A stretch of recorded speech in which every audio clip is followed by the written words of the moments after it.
Imagine you were sick. A little sick. Oh, it isn't bad. So you muddle through it. Everybody goes through that once in a while. But then, after a few days, it's gotten worse, and you're having trouble breathing. You shiver under your blankets, feeling cold as ice, yet you're running a high fever. Something is definitely wrong. So you ask a family member to drive you to the hospital.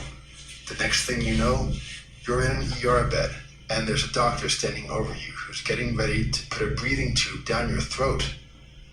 The sedation puts you to sleep for what seems like just a few minutes. But when you wake up, groggy and barely conscious, you realize that you've been asleep for much longer than a few minutes. You're strapped to a hospital bed with white cloth handcuffs attached to your wrists. To your right, a machine is breathing every breath for you. You have never felt so precariously close to death. You can see the doctor. He looks like he's about 25 years old and indecisive. The respiratory therapist next to him looks to be about the same age, and they're talking about treatment options for you. Whatever they decide, you have no say in the matter. You're partially sedated, barely awake, and when you try to talk, you find your voice is completely gone because of the tube going down your throat. You have so many questions. How long have you been there? Where's your family? Do they know what's happening? And just how sick are you? How much is the bill going to be for all of this? And above all, are you going to survive? That's when you notice, with dread, the respiratory therapist approaching the ventilator, getting ready to make changes to your vent settings. The machine that is controlling your every breath. The machine you are depending on for life. That's not the time to wonder if the respiratory therapist has had adequate training. Voiceless and brain-addled by medications, you can only hope.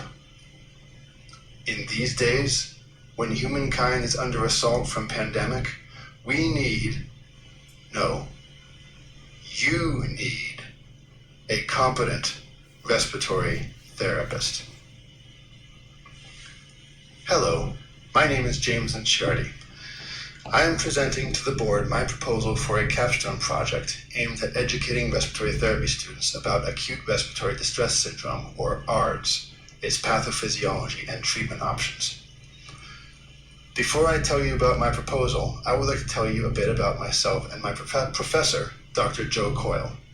Dr. Coyle is a critical care anesthesiologist.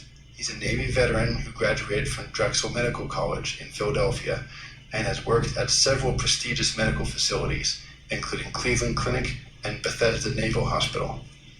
Currently, he is the chair of the Respiratory Care Department at Boise State University.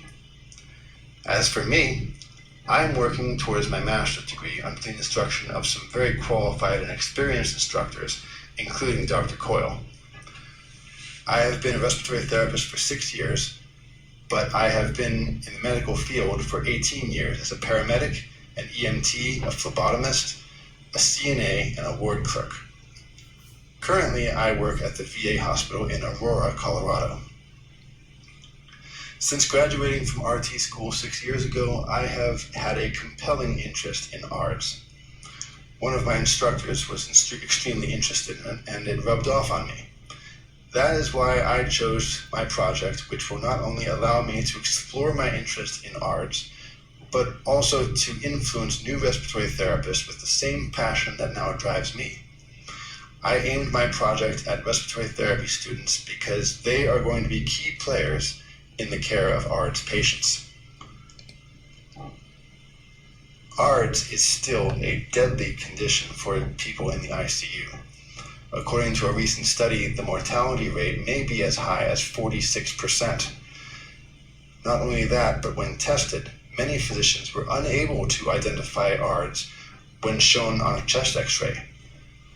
In today's expense-driven healthcare field, burdened by pandemics that have threatened mankind in the last 10 years, including SARS, Ebola, and COVID-19, quality training of our respiratory therapists is essential.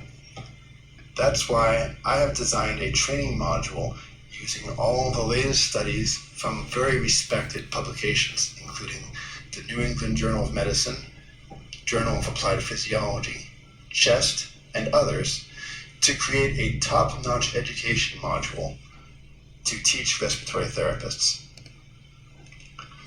The training module will be done in August of 2020. I will find a respiratory therapy program in Colorado or California that will allow me to teach this module to their students. The class can be given as extra credit or as a mandatory class, depending on the decision of the class instructor. Before I give the instruction, I will give a pre-test to gauge the knowledge of the class prior to taking my class.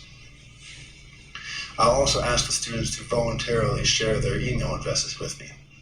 Then, after class, I will give them another test to see if they've improved. Lastly, after they graduate, I will email the class members and give them a third test to see how well they remember the material I taught them. The main variable score will be test scores. I will also keep track of student variables, including prior medical experience, preferred language, and age. My hypothesis is that these respiratory therapists will have a greater knowledge about ARDS following this instruction, as seen by higher test scores.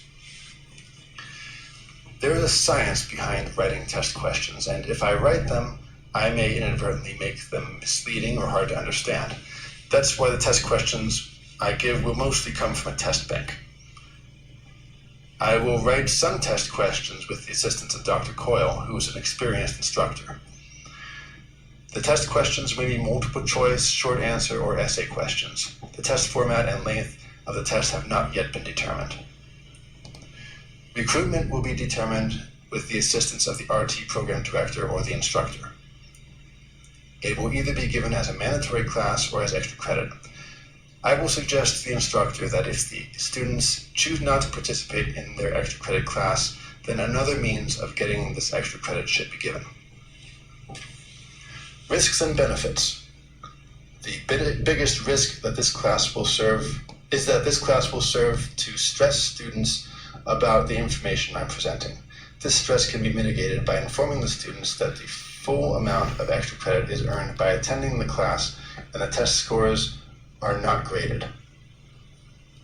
The benefits will be a class of respiratory therapy students that will be more proficient in their work. Confidentiality. Neither Dr. Coyle nor I will be privy to student class scores. It's none of our business. The program instructor will inform us if test scores are unusually high or low compared to normal test scores. All pre-test and post-test scores will be secured by lock and key or by computer password. Here's a list of the variables I plan to keep track of in the test. I'll use a chi-square test to determine if these variables are causal to the test. As for the project timeline, I plan to complete the module in August 2020. Ideally, I will give the instruction to the class in the fall or winter of 2020. In the summer of 2021, I'll give the post-graduation test to see what information they've retained, and then in August of 2021, I'll analyze the data. And this is an overview. To summarize my program, the general purpose of the program is to develop an educational module that will help students to understand ARDS pathophysiology and treatment options. It is an experimental, quasi-experimental approach to examine causality. The clinical question is this: among respiratory therapy students, will a specialized module describing pathophysiology and treatment of ARDS result in higher test scores and increased understanding? We will use comparative statistics to determine this. There are a few limitations to this study, including lack of comparison group, small sample size, and although I am motivated, I'm not an experienced teacher. However, I do have teaching experience in high school athletics, and I feel I can communicate this material clearly. Lastly, there are a few lessons I want to talk about that I learned planning this capstone project. Firstly, I learned that a lot of times when you prepare a project, the end result is often not the same as what you were expecting when you started off with the project. Mine has gone through several revisions and several subject changes. Another lesson that I learned in developing this class is that this module is that the subject matter should be something that you are really interested in, not something that you want to learn about. It's something that you want to learn about that you have no prior experience or information in. That's not the time to learn about it. You should learn that on your own. But if you already have interest in it and you already have experience with it, then that's what you should do your project on. Finally, I learned to keep the scope of the project reasonable and don't let it get too big. When I first started off with the project, I had very lofty goals, and those goals were probably a little bit unrealistic. So the project that I have right now is a perfect size, something that I can complete proficiently and will communicate information to students in a professional manner. This concludes my proposal. Thank you very much.